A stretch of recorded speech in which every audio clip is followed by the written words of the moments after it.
Oh, good afternoon. How y'all doing? How your mom and them? They all right? In New Orleans, the way that we know you all right is if your mom and them are all right. So one more time, how your mom and them? Well, good. I'm so happy to know that. My name is Asali Devon Ecclesiastes. I'm the Chief Equity Officer of the Ashe Cultural Arts Center in New Orleans, where we celebrate the people, places, and philosophies of the African diaspora.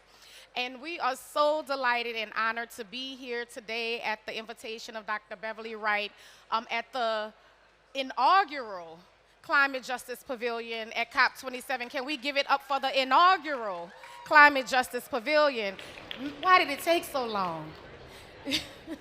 This is amazing and should be there all the time. Next to me on stage, I have the extraordinary Miss Sharon Levine, who you'll hear about her wonderful work, but I just want to draw your attention to the beautiful people behind me on the screen. They can't see me, but I can see them. Hey, y'all. Wave to the people.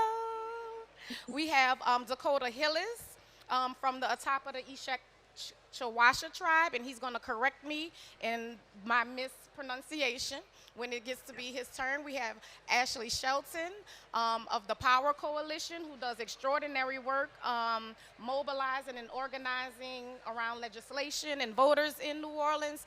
And here we have the wonderful Miss Shannon Rainey, who is a community leader for the Gordon Plaza Project, as well as a leader at my children's school. So I just get to get all the great parts of her. So what we are going to talk about today is the pace and policy, the pace and progress of policy. You know, we see people putting everything on the line, all of these great people included, for their communities, for the world really, in their work. And we see other things get prioritized, right? We see policy change things in the blink of an eye, in the signing of a paper. And why can't we have those same kinds of progress for these critical issues in our communities? And so that's what we are going to talk about today. And so, Ms. Sharon, I would like to start with you and ask you to share a bit with the group. And I know that a lot of you have heard Ms. Sharon speak a lot today and the other days, but in this particular context, can you share a little bit about your fight and how policy has either helped or hindered you? Well, in my fight, we won our court case against Louisiana Department of Environmental Quality and Formosa Plastics. Can you all hear me? Oh, much better. Yes, we filed a lawsuit against Formosa Plastics and the Department of Environmental Quality in Louisiana. And we went to court 3 times, twice on Zoom and once in person.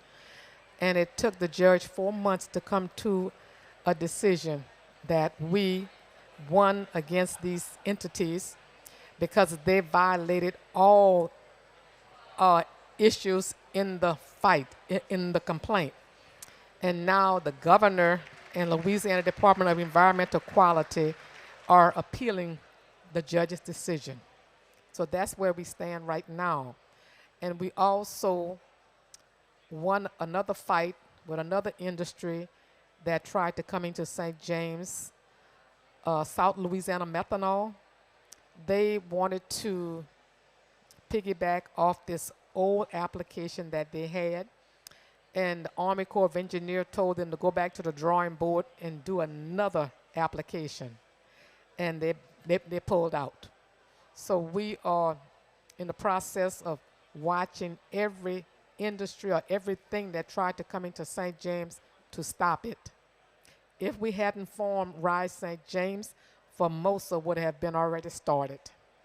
But with our actions and one person not afraid to speak up, that's what saved our community in St. James.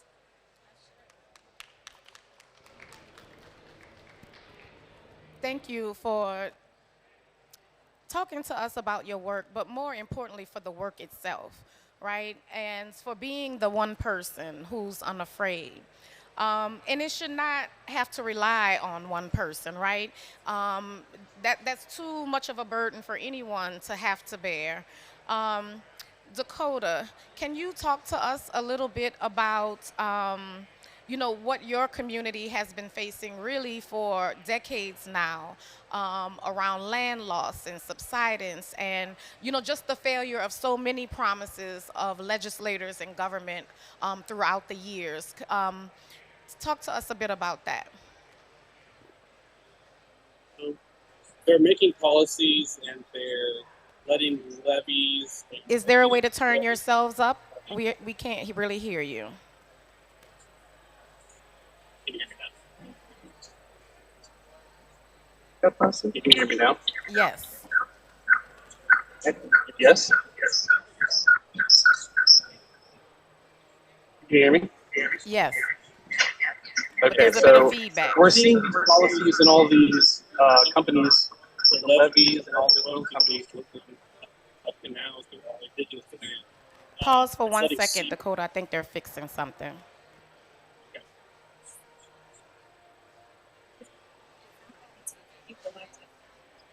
Pardon us for one second, guys.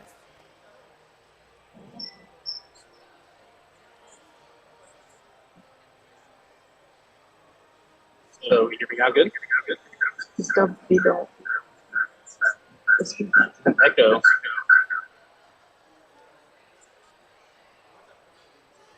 How's it sound now?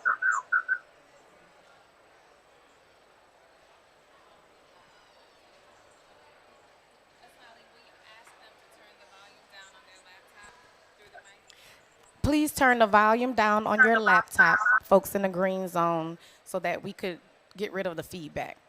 On the laptop, the volume on the laptop, not on the mics. So y'all can hear me now? Yes. Okay. So we're seeing these canals and all of these oil companies drill through our indigenous lands, and it's letting all the seawater come in. That's ruining all the land that we had fauna and all the flora on. And so it's not letting any of our crops grow back, which is something that we used to rely on to survive. So now we're seeing more of us move out of the bayous and seeing more of us having to deal with these repercussions of all these lawmakers that they're making these policies that they're not really talking to us about until afterwards. And so now we're trying to deal with it and we're trying to figure out a way to get back on top and see what we can do to see what we can do to get back our lands and get back with the policies before they make our lands even worse than they already are. So this has been a resonant theme that decisions are made in communities, particularly communities who are most vulnerable, without the people that are most impacted even being notified, talked to, much less being in a decision-making position. Ms. Rainey, can you share your experience and tell these folks about, the lack of care that our city put on your neighborhood with that very same lack of information and lack of engagement? Well, back in 1902, the land that our houses was built on was a toxic landfill. And back in 1955, they decided to open up the landfill and they decided to burn debris from different chemicals and factories back there that was in the industrial area. And then once Bessie came, they reopened it again and they burned all the debris for, for Hurricane Betsy. After that, they decided to build homes on top of that landfill, not informing the residents that this was a landfill. But I fault the leaders of the city of New Orleans because they knew about this landfill during their time and still decided to build homes for Black families. In 1981, we discovered that the The landfill was toxic. We discovered cans with Shelton heads on it. We discovered that it had 162 different toxics that was used to burn the debris and to spray the sprays to keep the flies and the smells and everything down at the time when it was a landfill. So as time went on and we fought for this, we had to fight for something that was not our fault. It really was the politicians in the city of New Orleans' fault for building these homes on this toxic landfill. And we had to take and fight for 41 years trying to get off of this landfill. We're still fighting, but we have gotten to the point where we're getting there. We're getting there to the point where we had help with the Tulane University and Miss Angela Kinlaw to fight the candidates.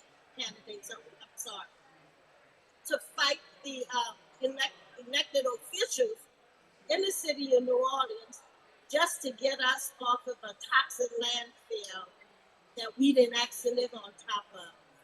It's a shame that we had to go through 5 different mayors to try to get off of this toxic landfill, and we're still fighting. I'm hoping and praying that time I get back home, everything is clear. Um, the mayor will be then sign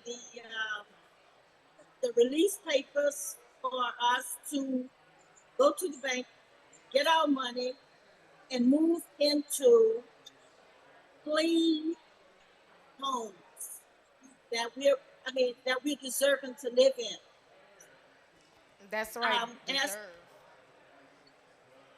Oh, I was just saying, deserve is right. Yes, we deserve to live in clean and healthy homes like everybody else. And I think it was very unjust to us because we shouldn't have had to fight for 41 years just to live in a clean environment.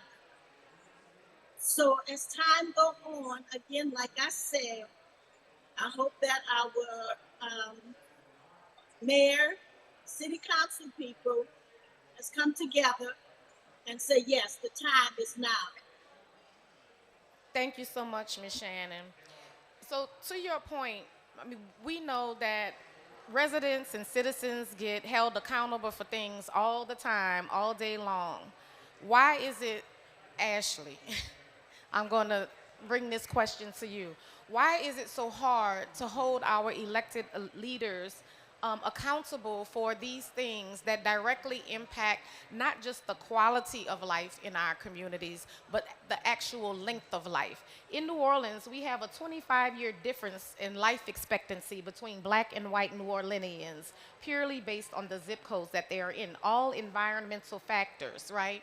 And when Ms. Shannon was talking about Betsy, for those who don't know, that is a hurricane. You know, one of the biggest hurricanes to hit the region before Katrina. It was before my lifetime, but in a lot of people's lifetimes that are still here. And the problems that came from Betsy have only been exacerbated by the decisions that our elected leaders have made over the years. What can we do about this, Ashley? I think Louisiana is the second poorest state in the country.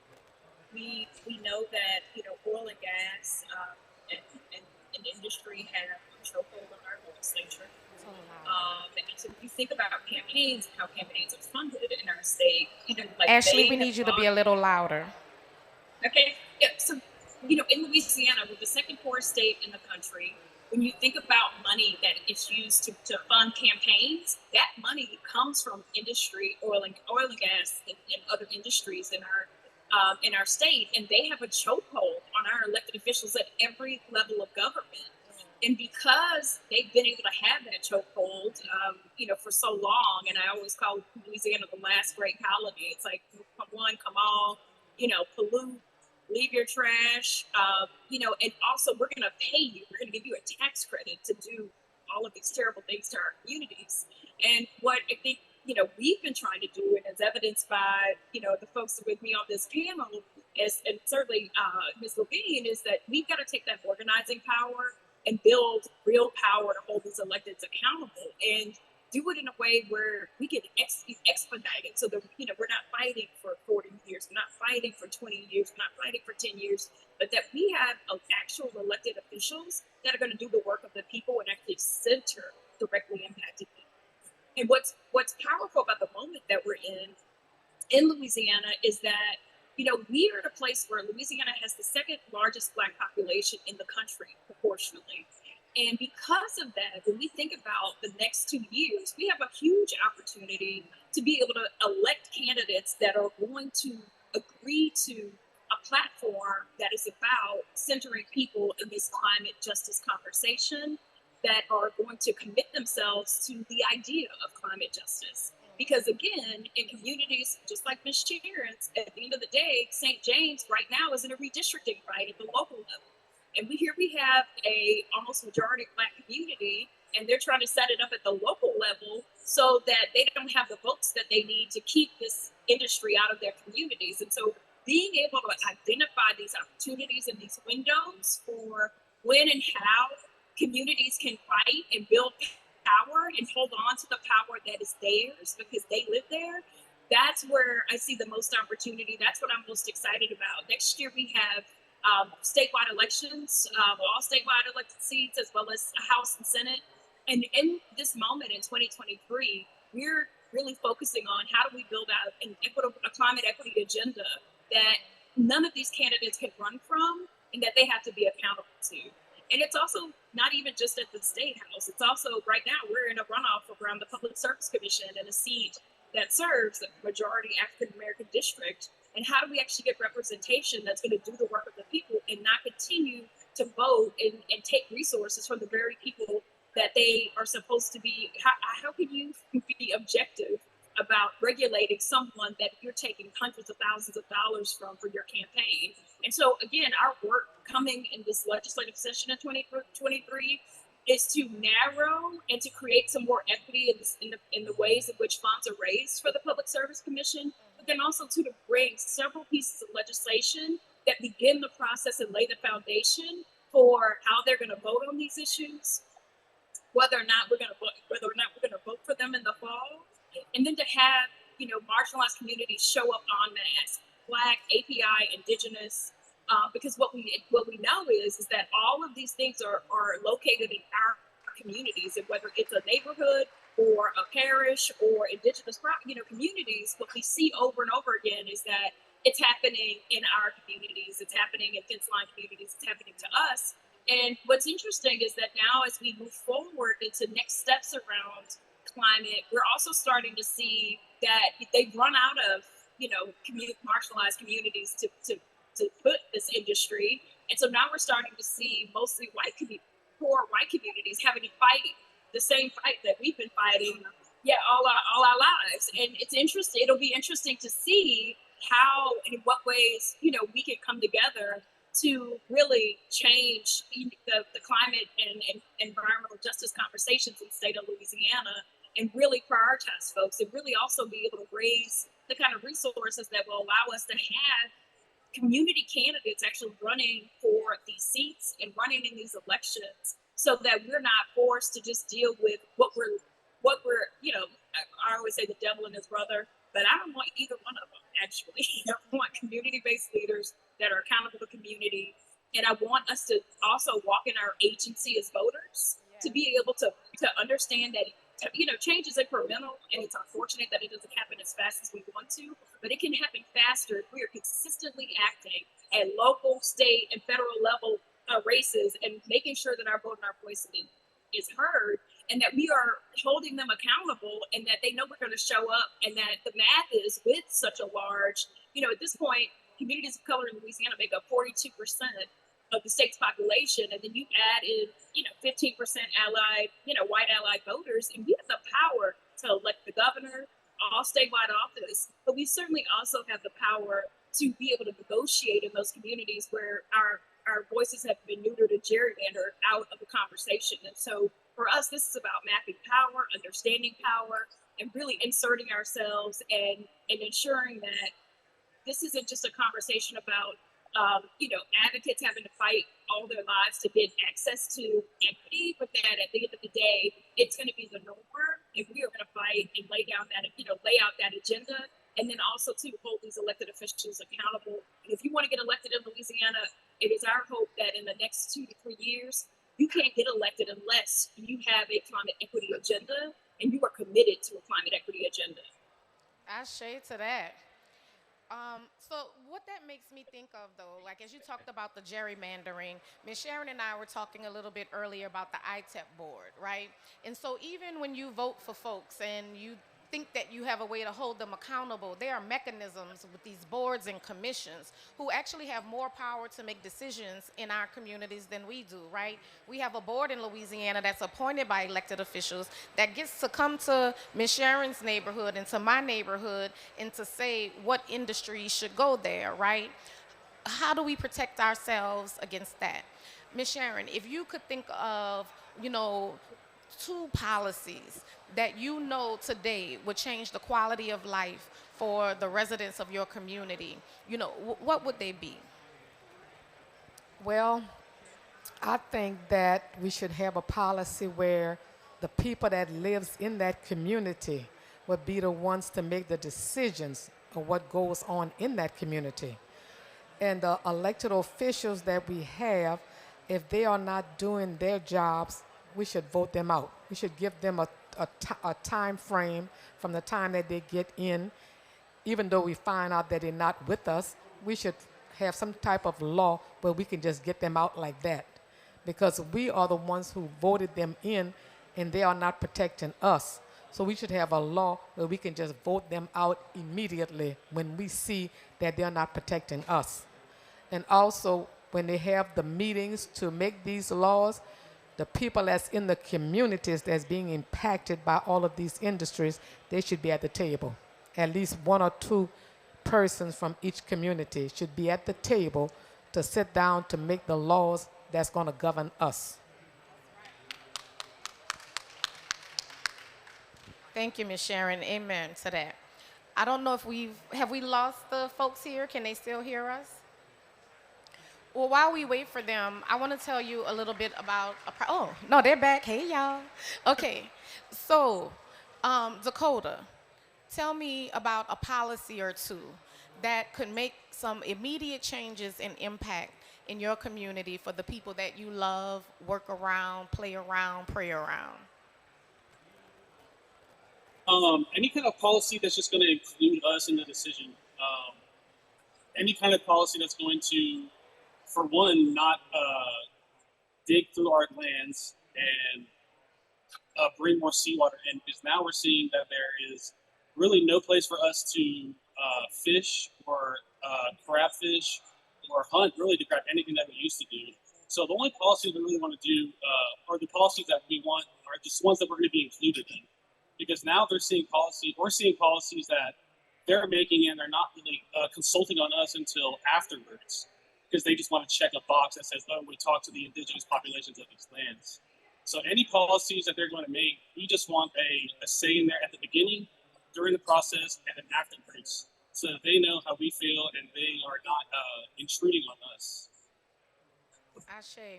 I just want to make a note that I had the opportunity after Hurricane Ida to visit Dakota's community, and I actually met his aunt and cousin, and we helped them a couple of weeks after Ida to literally dig the way free from their front door to to the road, or actually to the river, where they needed to be able to get in and out and to live life. As we drove like the land loss that I saw, I hadn't been that way in years.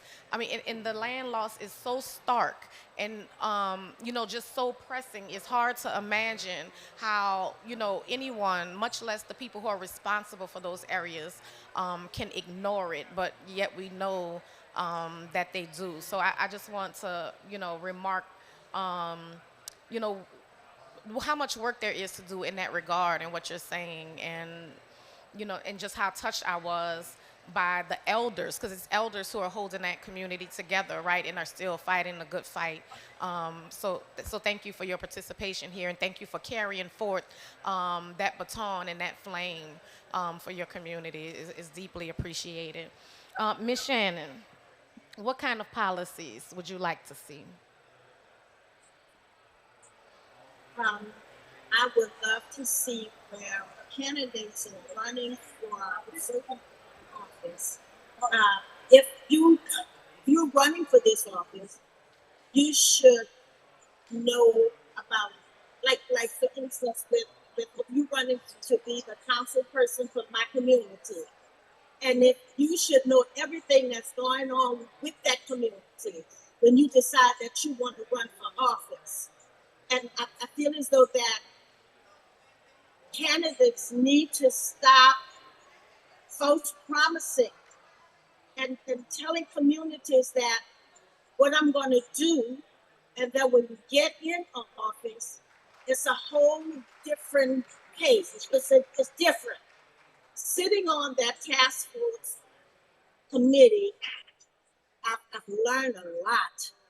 And I've learned that you, as a group, as a community that pulls together and be strong and become one, you have control.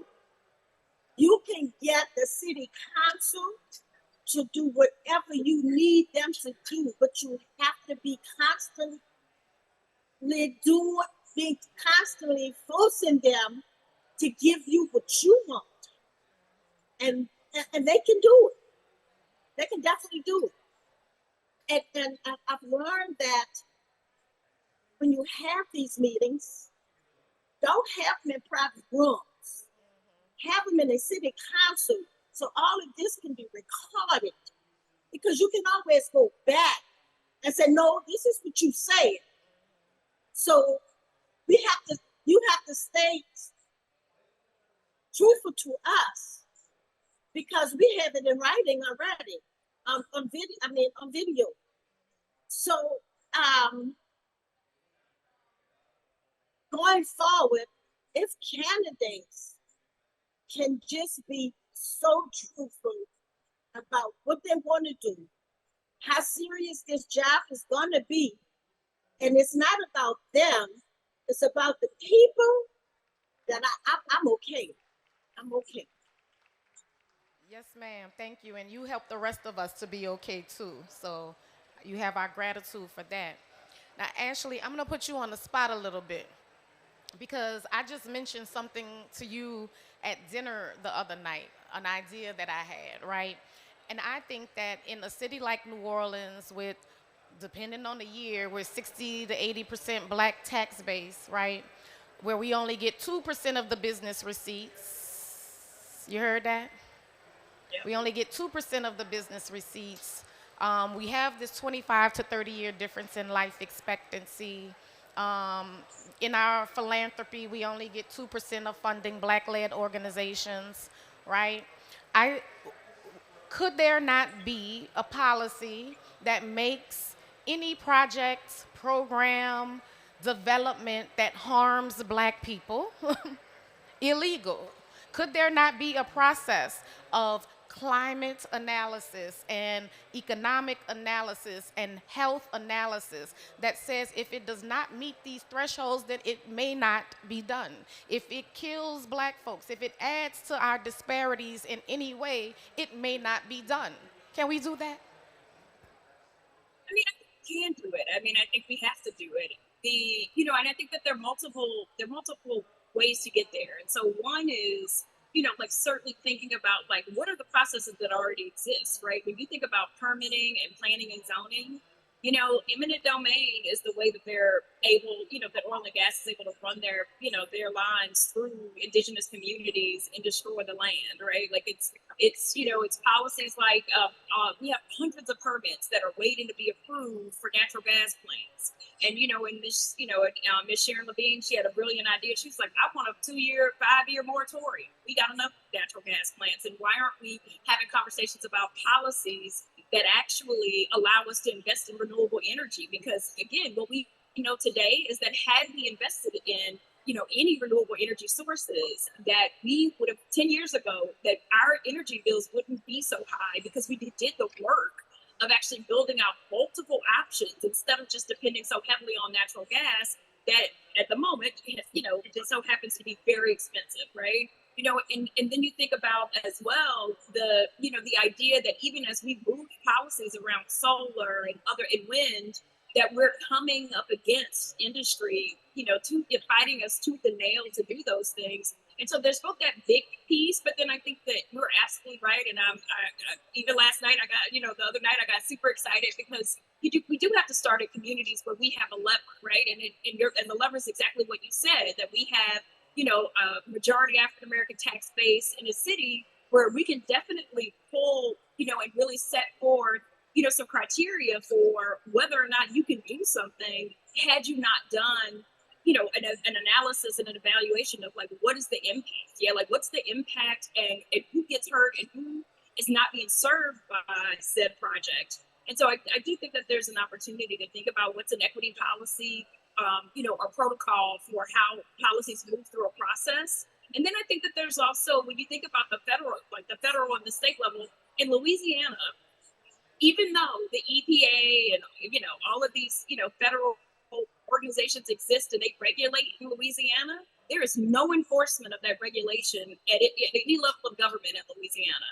And so even though we have access to protections, right, we don't even have enforcement. And so I think that that's always the piece with whether this is local, state, or federal policy, is that we got to get to some accountability, some enforcement, and some accountability around these policies. Because what we've seen is that elected officials are more than happy to sign a memorandum and take pictures and tell us they're going to do the right thing. But then when the rubber meets the road, there's no accountability around enforcement. There's no accountability around even, again, the federal government actually, doing their job and regulating these industries so that, they're not emitting all of these, having all of these emissions in communities. I mean, Miss Sharon's community just had to be evacuated, right before she came to Egypt because there was such a huge leak in her own community. And why is there a leak? Where was the regulation? Why didn't anyone understand or see, or like these things shouldn't happen because there are policies that exist to stop it from happening. But what we know is that they're not being enforced, and they certainly aren't going to be enforced by state officials in Louisiana. And so how do we get to a place where we're creating that enforcement and that accountability from the local, state, and federal level? Because that's also part of the problem, is that we can create solutions, but we have to have elected officials that are actually going to do that work. Because again, New Orleans has one of the best, disadvantaged business enterprise policies in the country, right? So, but we only still have Black businesses only have 2% business receipts in the city, and so that just goes to show you that like we can create really good policies, but at the end of the day, we got to get to what's the enforcement. We have to put enforcement into those policies to make sure that we can actually have levers for our organizers and our leaders of community to be able to use everything of the wheel of change. And whether that, I always tell folks, I always start with organizing. We always start with listening and talking to elected officials. But at some point, I just have to sue you to get justice. We have to sue you to be able to use those rules and those policies to make sure that our communities are whole. And I think that's, so I'm excited about it because I think it's so innovative, Asali, to even think about what would, kind of an equity protocol be for any policy that moves in the city of New Orleans? And then how do we actually put enforcement and teeth on that so that folks can't just smile and say, well, we have to move and make these things happen. We don't have time. We'll take care of you next time. And I think we see a lot of that happening to our organizers, whether they're organizing at the local or the state level. And it's got to stop. And there has to be a larger amount of accountability in our communities.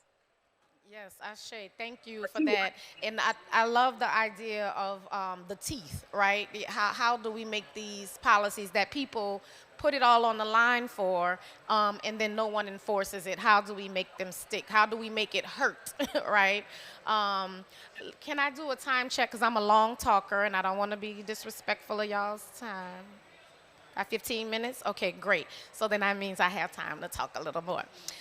So Miss Sharon, what has been the reaction, the relationship, the kinds of response that you've gotten from elected officials around your fight? That's a easy answer. I haven't gotten any help from any elected official. The governor is not on our side. Our parish council that live in walking distance from my home, he voted for Formosa Plastics to come into our neighborhood. And I always say, if I'm going to die from pollution, he's going to die too. But he is not with us. He his sister was on my board. She was my vice president, and I found out that she was giving information to him, and he was giving it to Formosa Plastics. So we had to let her go because you can't trust people. You can't even trust your own vice president. So we need more people in our community that's going to help stand with us to fight this fight. A lot of people don't understand that it's a fight for our lives. When we had the leak a few weeks ago in Paulina, Louisiana, I have a daughter that lives in Paulina, and the news lady asked this lady, "What do you think about all the petrochemical plants that's around here?" She said, "I try not to think about it." She know that the plants are not good. She know that the pollution is bad, but I feel to believe that her spouse probably works in industry. So a lot of people won't voice their opinions. A lot of people won't go against the industries because their spouse works there, or a family member might work there. I have families that work in industry. They wind up with cancer, and hopefully the other member I have won't wind up with cancer. But we at Rise St. James, we try to educate the community so they would know what's going on. They would know the effects of the plants because they don't know. That's why we formed the Chemical of the Month to tell the people about the chemicals that's being emitted in the air, that's being emitted by all of these chemical plants in our neighborhood so they can see for themselves. And we also have Rise St. James University to educate the people what's going on in St. James Parish.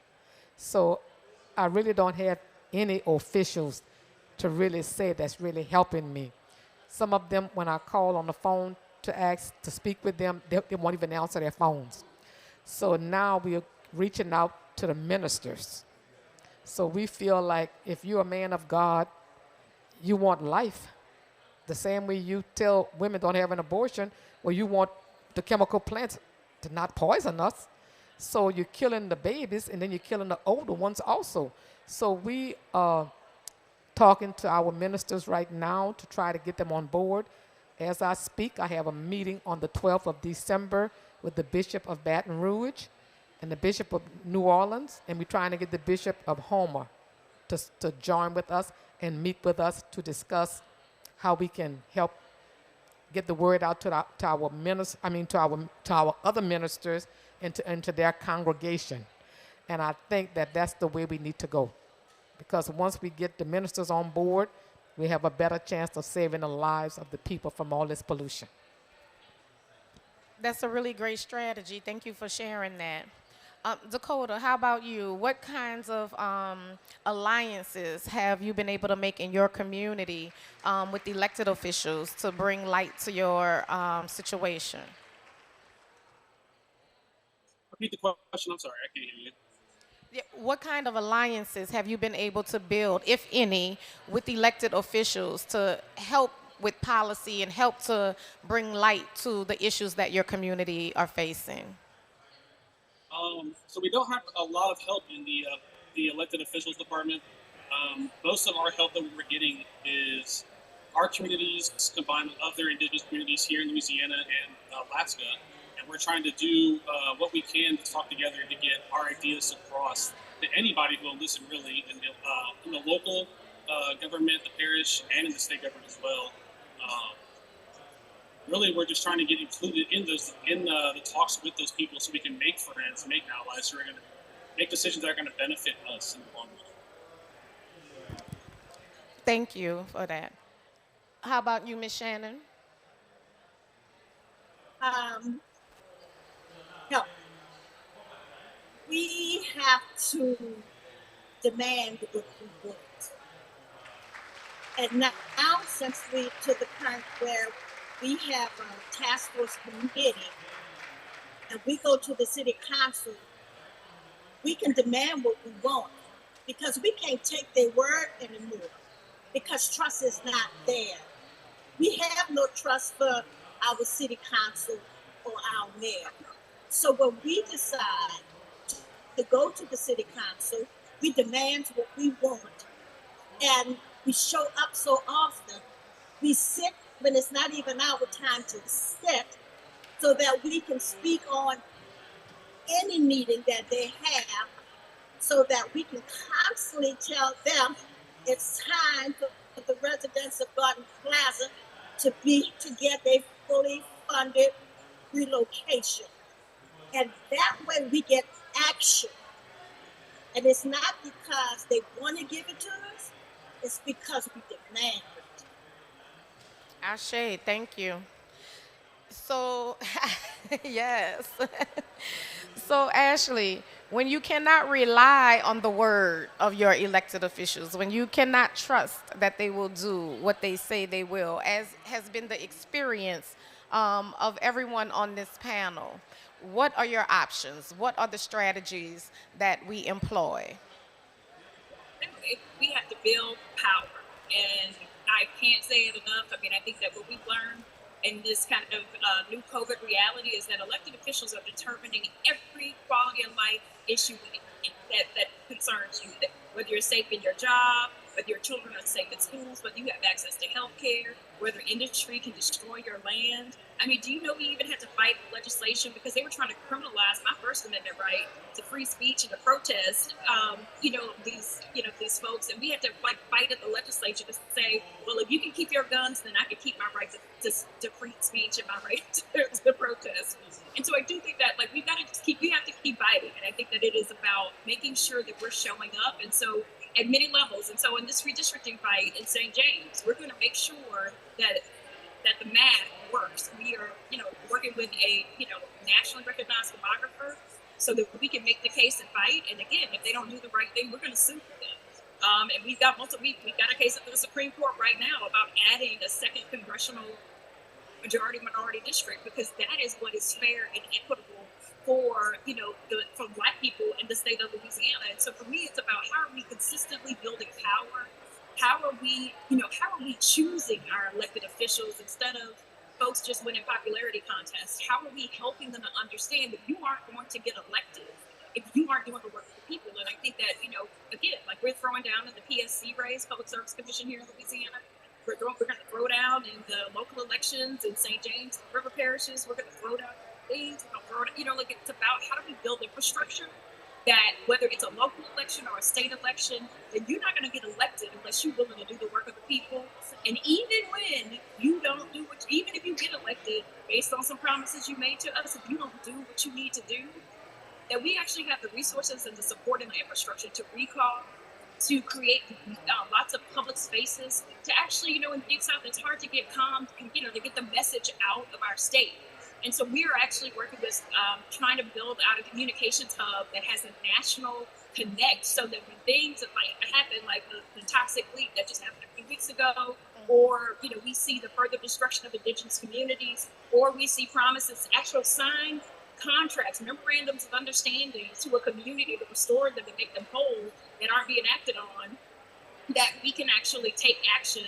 Because, again, what we know is the organizing of the people sitting next to me, and certainly the organizing of Sharon Levine and many of the Black women that she works with in the river parishes, they turn people out to vote because people are understanding what it means for them to have power in their own communities. And so we need to be able to continue to connect the dots. We need to continue to educate. We need to continue to help folks see and again walk in their agency as voters. And I think that we keep giving that agency away, and the time is gone for that. Like we've got to fight for for our communities. We've got to fight for the kind of state we want to live in. We got to fight for the kind of country that we want to live in. And so for me, I think that we've got to start really being intentional about power building, and that we have to give support and capacity to groups in the Deep South. I think that folks think the Deep South is this foregone conclusion, but it will always be true as goes the South, goes the rest of the country. And if you can't do it in Louisiana, Mississippi, or Alabama, then you can't do it anywhere.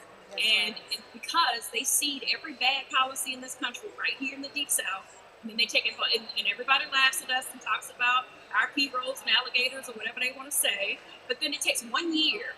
Like think about, like I always use the example of Michigan. Like so when Louisiana decided, to do, I'm losing the term, but basically when they stopped the ability for folks to be able to unionize and have power as a collective as workers, we banned it here, but it was in Michigan within 1 year, a very strong labor state. And so for me, it's also too about like you have to understand not only our own situation, but also how national politics and national leaders seed all of these terrible things in our communities on purpose, because they know that we're like we have poor communities. Our communities are experiencing a level of hopelessness right now that is really being driven by the economic impact of COVID, and they're not seeing their leaders even take the ARPA dollars, which were promised to come back and make communities whole. They're not even seeing those go to the ground.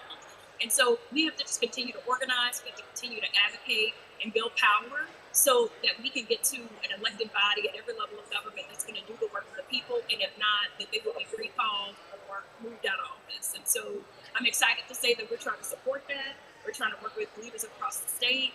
We are, we have given away our almost about to before this election cycle, we will give away more than $1 billion to community-based and faith-based groups across the state to build the kind of connective tissue that will give us the power to be able to move legislation and influence elected officials to understand that we actually do have power and that we can have an impact on them. And there's already several examples that just came out of this last election cycle. And so we know we can do it. We've been winning. We know the power of putting our work within a shared frame. And so we're going to keep winning. We're going to keep pushing and supporting and ensuring leaders that the leaders sitting next to me, and certainly yourself, Asali, and Sharon, that like we have what we need to be able to continue this fight, because it is a long fight. It's lonely. It's frustrating. It has health impacts that we're all fighting as well. And at the end of the day, for me, I'm going to fight until we get a kind of fairness and equity that we deserve in the state of Louisiana, and we're going to displace the power of industry, which, by the way, people think that it's this huge, contributor to our GDP as a state. They used to be when they rose to power, they were 35% of the gross domestic product of the state of Louisiana. Currently, they are less than half that, and if I'm really honest, they're probably at about 10% of the gross domestic product in the state of Louisiana. And that's unacceptable because, again, we're giving them billion-dollar tax credits, and they're not even producing the majority of the economic development and jobs for our communities. And we know, too, and Ms. Sharon can testify to this, they don't even hire. These plants don't even hire local people. They aren't hiring. If you look, one of the most recent job postings, in order to get a job at one of these folks, you have to speak Mandarin. Okay, well, they didn't teach that in Louisiana schools. So I don't, so like, let's be realistic about whether or not these jobs are actually for the people of Louisiana.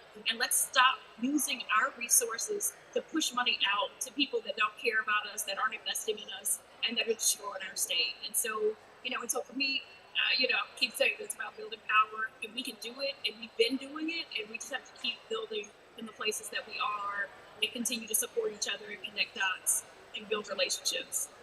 Well, yes, indeed, to all of that. And I think it's a good place to land, right? To continue building the connective tissue.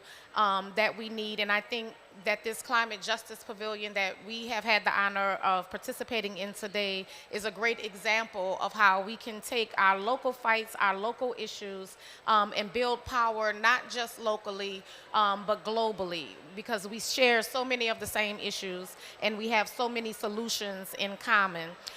Because I am a long talker, I am so sorry that I have used up all of the time that may have been available for a question or two. I could take one. Okay, so Brigitte is wonderful and told me I could take one question. If there is one in the audience that you may have for our esteemed folks here. Does anyone have a question, comment, or even a story that they'd like to share? No? All right. Oh, Dr. Beverly has something to say? Well, come on.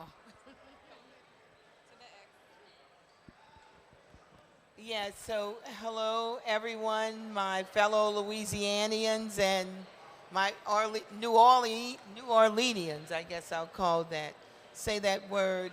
And of course, all of the cases that have been presented today, I'm very familiar with it. In fact, Shannon Rainey with the Agriculture Street Landfill Project was the Deep South Center's first project. In 1992, we began working with her organization. And I think this is the third wave now of people from Ag Street trying to get what they deserve in terms of money and relocation. And we think we're there. We're not, we won't know for certain. We're still trying to get where we need to get with the amount of money you want to get. Let me put it like that. But I just wanted to say that what a lot of people don't know is that after Katrina, our communities were displaced, and they are still displaced, and we're dealing with gentrification at warp speed. And one of the things that I'm observing is that because our communities have been displaced, voter turnout is extremely low, especially in areas where we had really high voter turnout. But because I think it's the loss of the sense of community that we're dealing with. And I just want to ask if those of you who are here are feeling the same thing. You know, that connective tissue that we had when Miss Hilda would be in the projects and tell Johnny to go vote. We had high voter turnouts in the lower Ninth Ward, in the housing projects where poor black people lived, high voter turnouts.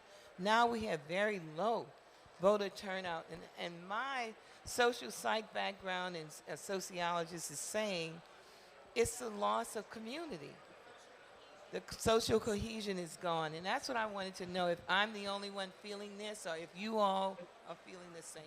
Thank you, Dr. Wright. Thank you so much, Dr. Wright, for that question. And, and certainly it's a question that I think would be interesting to know in other areas that are fighting this fight, because in some ways I feel like it's an intentional dismantling of that kind of cohesion and community relationships that we've once relied upon. And in New Orleans, it is to the point, oh my goodness. Hello. In New Orleans, it is to the point where even the culture and the artists and all of those things that make New Orleans what it is disappearing. And team, on the screen, you can't see that the amazing Nancy Pelosi has just walked into the space. And so she's looking at your faces right now and hearing frontline community members in New Orleans who are fighting for our rights to stay in our communities and to rebuild our communities and not be displaced by industry and petrochemical and all of those things. So thank you for your honor of your presence right now. It's much appreciated. And I know y'all not listening to me no more I'm going to release our panel and give gratitude for an elected leader who knows what it means to be accountable to community. Thank you all so much.